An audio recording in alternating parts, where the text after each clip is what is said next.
ஒரு குருகுலத்தில் குரு சீடர்களுக்கு பாடம் நடத்திட்டு இருந்தார்.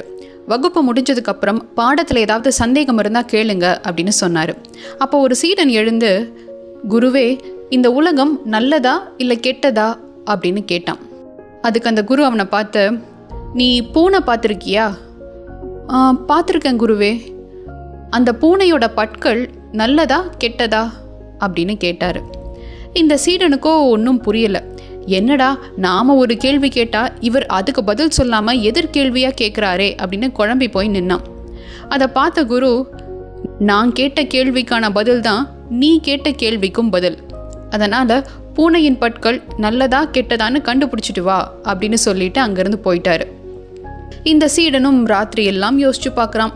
தன் சக மாணவர்கள்கிட்ட எல்லாம் கேட்குறான். ஆனால் பதில் கிடைக்கல. அடுத்த நாள் வகுப்பு நேரமும் வந்தது. அந்த சீடனுக்கு பதில் தெரியல அப்படின்னு புரிஞ்சுக்கிட்ட குரு சொன்னார், ஒரு பூனைக்குட்டியை பொறுத்த வரைக்கும் அதன் தாய் பூனையின் பற்கள் நல்லது. ஒரு குட்டி தன் தாயை சார்ந்து இருக்கும்போது அந்த தாய் தன் பற்களாலேயே அந்த குட்டியை மென்மையாக அதுக்கு வலிக்காமல் கவ்விட்டு போகும். ஆனால் அதே பற்கள் தான் ஒரு எலியை கொன்று தனக்கு உணவாக எடுத்துக்குது. அதனால் ஒரு எலியை பொறுத்த வரைக்கும் ஒரு பூனையின் பற்கள் கெட்டது. அதாவது அது நல்லது தான், ஆனால் கெட்டதும் கூட. இதுதான் உன் கேள்விக்கான பதிலும்.